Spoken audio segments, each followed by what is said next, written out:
பல யுகங்கள் ஆனாலும் தலைமுறைகள் மாறினாலும் அடிமைத்தனம் அழிஞ்சாலும் அரசியலும் மாறல, ராட்சசத்தனமும் முடியல. அதுக்கான ஒரு ஆதாரம் தான் இந்த கிணறு. எத்தனையோ பேரோட தாகத்தை தீர்த்த இந்த கிணத்து தண்ணி ஒருத்தனோட ராஜ்ய தாகத்துக்கு அழிஞ்சு போச்சு. ரத்தத்தால நனைஞ்சு உள்ள குவிஞ்சு கிடக்கிற எலும்புகளோட பழமையான இந்த கிணத்தோட கடந்த காலத்துக்கு பின்னாடி குருக்ஷேத்திரம் அளவுக்கு ஒரு பெரிய கதை இருக்கு. மகாபாரதத்துல நடந்த மாதிரியே அதிகாரத்துக்காக தவறுகள், அதுல பலியானவங்களோட அழுகுரல்களும் இதுல ஒளிஞ்சிருக்கு. காலத்தால் அழிக்க முடியாத இந்த கிணறு ஆந்திராவையும் தமிழ்நாட்டையும் இணைக்கிற எல்லையில இருக்கு. அந்த இடத்தோட பேரு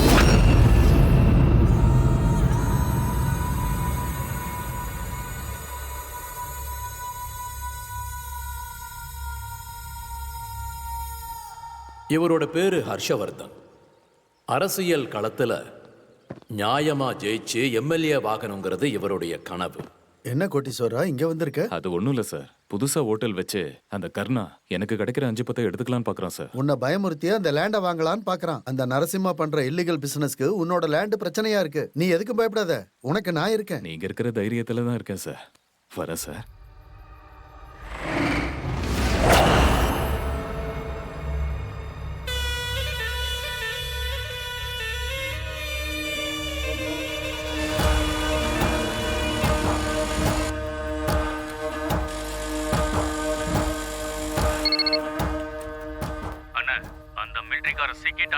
கிணத்துக்கு வேலை வந்துருச்சு தம்பி. இவன் பேரு கர்ணா. இவன் பிறந்ததும் வாழ்ந்துட்டு இருக்கிறதும் நரசிம்மனுக்காக தான். திட்டம் நரசிம்மனோடது, செயல்படுத்துறது கர்ணாவோட வேலை. ஏ மிலிட்டரி, என் பேரு கர்ணா. நான் அந்த கர்ணன் மாதிரி இல்ல, நான் மோசமானவன். இந்த கர்ணாவுக்கு அந்த கர்ண மாதிரி இறக்கெல்லாம் கிடையாது. அவன் சொந்தத்துக்காக உயிரை விட்டவன், ஆனா நான் உயிரை எடுக்கிறவன். ஏய், என்ன மிரட்டுறியா? நான் செத்தாலும் சரி, என் ஒரு அடி நிலம் கூட உனக்கு கிடைக்காதுடா.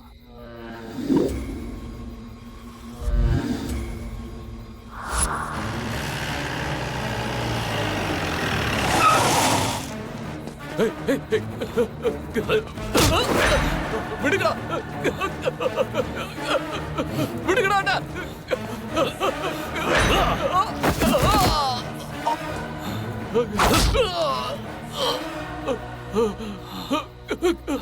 உடம்புல இருந்து உயிர் போச்சுன்னா மறுபடியும் உடம்புக்கு உயிர் வருமாடா? வருமா? நாங்க சொன்ன வார்த்தையும் அப்படிதான்.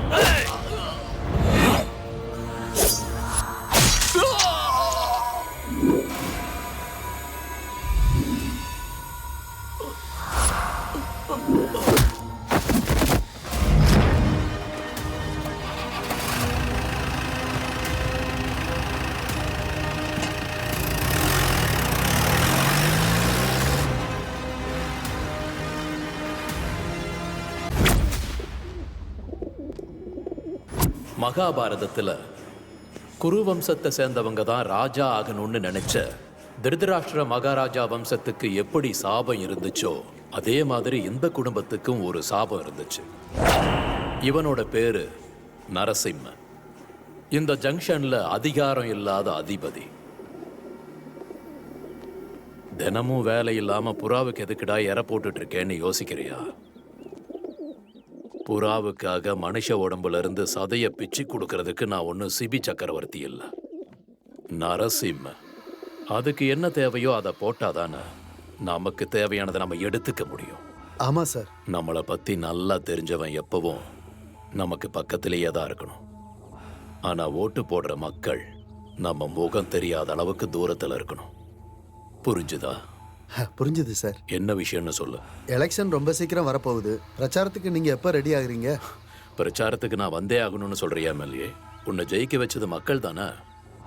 நீ போய் பிரச்சாரம் பண்ணா பத்தாத என்ன? இந்த மண்டலத்துக்கு நான் எம்எல்ஏவா இருந்தாலும் இந்த ஊருக்கு பலம் நீங்க தான். இந்த ஜனங்க உங்க ஆளுங்க. யாருக்கு ஓட்டு போடணும்னு நீங்க சொல்றீங்களோ அவங்களுக்கு ஓட்டு போட்டு ஜெயிக்க வைப்பாங்க. சரி, அடுத்த வாரம் அதுக்கான ஏற்பாட்டை பண்ணிரு. சரி சார், போயிட்டு வரேன்.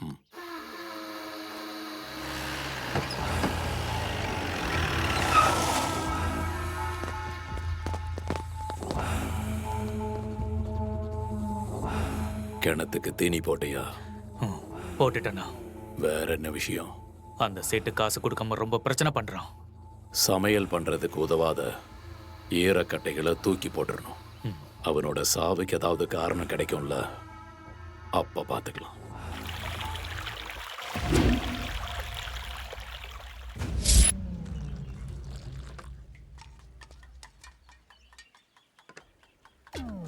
சொந்த தம்பியா இருந்தாலும் தர்மத்தை மீறக்கூடாதுன்னு இருக்கிற தர்ம மாதிரி இவ்வளவு அழகா சரக்க ஊத்திக்கிட்டு இருக்கானே, இவன் தான் ராஜேஷ். சாப்பிட எவ்வளவு வச்சாலும் சலிக்காம சாப்பிடுற பீம மாதிரி ஊத்தி கொடுக்கிறவன் இருந்தா பேரல் பேரலா குடிக்கிற இவன் தான் சூர்யா. எவ்வளவு பெரிய அழகியையும் ஈஸியா மயக்கிற நக்குலன் மாதிரி பொண்ணுங்களை கரெக்ட் பண்ற இவன் பேரு சீனு. எல்லை இல்லாத அறிவால எல்லாத்துக்கும் ரியாக்ட் பண்ற சகாதேவன் மாதிரி இவன் பேரு டோனி அலியாஸ் லொட்டா. பாண்டவர்கள்ல பெரியவன், நம்ம கதையோட நாயகன் அர்ஜுனன். பிரச்சனை அவன்கிட்ட வராத வரைக்கும் உலகமே அழிஞ்சாலும் கண்டுக்க மாட்டான். ஒன்ஸ் he step in, ஆயுதங்களையே அழிக்கிற சவ்ய சாட்சி ஆயிடுவான். என்னடா மாடு குடிக்கிற மாதிரி குடிக்கிற? நீ மட்டும் தானே இல்ல உங்க அப்பனும் இப்படி தானா? ஏய் எங்க அப்பா சரக்கே தொட மாட்டான். ஏய் பா, ஏன்டா இப்படி குடிக்கிற? நான் எங்க பாட்டி மாதிரி. பாட்டி மாதிரியா? வீட்டுக்கு போனா நானும் என் பாட்டி சேர்ந்து சரக்கு அடிப்போம். உங்க அப்பா ஆம்லெட் போடுவாரா? எதிர்பார்க்கவே இல்லடா. சரி உங்க அப்பா அடிப்பாரா? எங்க வீட்ல சரக்குன்னா செருப்பால அடிப்பாங்க. பெரிய ராயல் ஃபேமிலி தான். என்னடா ஓன் ஃபண்ட்ஸால வாழ்ந்துட்டு இருக்கோம்னு நினைச்சிட்டு இருக்கீங்களா? கவர்மெண்ட் ஃபண்ட்ஸால வாழ்ந்துட்டு இருக்கிற ஃபேமிலிடா நாங்க. சரி நீ சொல்லு, எங்க எல்லாரையும் கேக்குற, உங்க அப்பா குடிப்பாரா? எங்க அப்பனுக்கு விவசாயத்தை தவிர வேற எதுவும் தெரியாது. காலையில வயலுக்கு போய் நாத்து நட்டோமா, நைட்டு வீட்டுக்கு வந்து படுத்து தூங்கணுமா தான் இருப்பான் அந்த ஆளு. வேற எதுக்கும் லாய்க்கு இல்ல. சரி உங்கப்பா? எங்க அப்பா தியானத்துல இருப்பாரு. தியானமா? சாமி விவேகானந்தர் மாதிரி ஃபூ ஃபூம் பாரா? தியானம்னா சாமியாருங்க பண்ற தியானம் இல்ல. குடிகாரங்கள்ல 2 ரகம் இருக்காங்க. ஒருத்தன் குடிச்சிட்டு பிரச்சனை பண்றவன், இன்னொருத்தன் குடிச்சிட்டு தூங்குறவன். எங்க அப்பா 2வது ரகம். அதுக்கு நாங்க வச்ச பேர் தான் தியானம். இதெல்லாம் ஒரு பெருமை உனக்கு. ஃபிகர் கூட சமையா என்ஜாய் பண்ணலாம்னு பிளான் போட்டு வச்சிருந்தா, பிளான் போய் மூடு போய் சரக்கு அடிச்சுக்கிட்டு இருக்கும்போது டிஸ்டர்ப் பண்றீங்களாடா? ஏதோ தியானம்னா சாமியாருன்ட்ட எங்க அப்பா பார்த்தா சாமியார் மாதிரியா இருக்கு. ஆமா, பின்ன உங்க அப்பனை பார்த்தா எப்படி இருக்கு?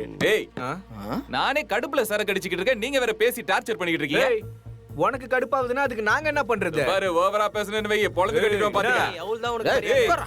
அண்ணா, அண்ணா, போடாங்க. அண்ணா, அண்ணா, பிரச்சனை எதுக்கு? சில்லுன்னு பால் மாதிரி உட்காந்து பேசுவோம். யாரா அந்த பாலு? எவன்டாவன்? ஐயோ, பால் யார் தெரியாதா? உலக போற நிறுத்தினதே பால் தான். அதுவும் ஒரே ஒரு போன் கால். ஏய், டேய் பேசாம அமைதியா உட்காந்து குடிங்கடா. யாரோட சொல்ற? இப்ப சொல்லு. உன்னை சொல்ல நான், நீ போய் உட்காந்து குடிப்போ. நான் யார் தெரியுமா? இந்த ஏரியா பைல்வான் ரங்கநாதனுடைய ஒரே தம்பிடா. என்கிட்டே வா. என்னடா? என்ன? உன் அடிக்கட்டுமா உன் தம்பி அடிக்கட்டுமா? என்ன? என்னைய மிரட்டி பாக்குறியா? எந்த தம்பி அடிக்க போற? அவன் என் தம்பிதான், இவன் என் தம்பிதான், அவனும் என் தம்பிதான். யாருக்கு பிரச்சனை வந்தாலும் அண்ணா அப்படின்னு என் கால்ல வந்து விழுவாங்க. இதுல எந்த தம்பி அடிக்க போற?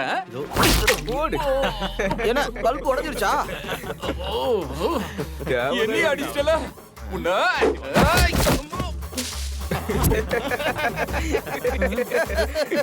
ஏன்டா அப்பளத்துக்குண்ணே. அப்பளத்துக்கு எதுக்குடா 2000 உடஞ்சிருச்சுல. உன்னை உங்களா டேய், கொஞ்சம் சித்தன மிச்சருக்கு மோதிரத்தையாடா கட்டுவா பைத்தியக்கார பையல. இன்னைக்கு மொத்தமா செத்தீங்கடா.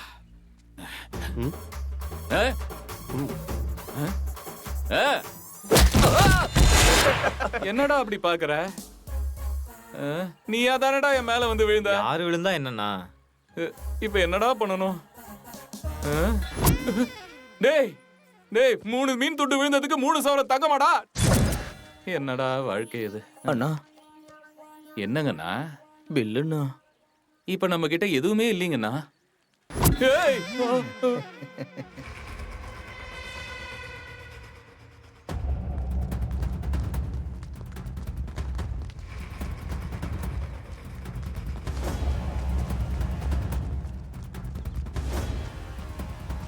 சார் நம்ம கிளாஸ் ரூம்ல யாரோ குடிச்சிட்டு தூங்கிட்டு இருக்காங்க சார். யாரா? யாருன்னு தெரியல சார்.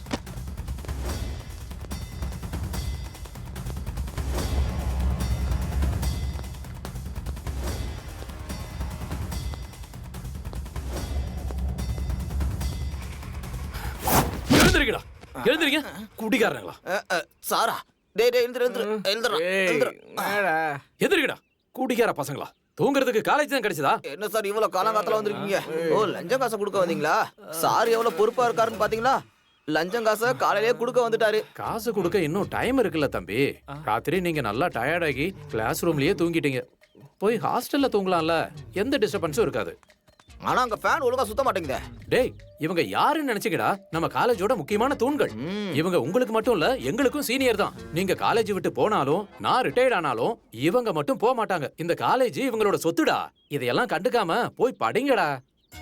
போங்க. ம் ம் ம் ம். போங்கடா போங்க. என்ன சாரு, 5 நாள்ல காசு கொடுக்கலனா என்ன ஆகும்னு தெரியும்ல? எனக்கு தெரியும்டா. நீங்க போய் ரிலாக்ஸ் ஆகுங்க. தெரிஞ்சா சரி. பரவாயில்ல, அறிவு இருக்கு. ஏய் என்னடா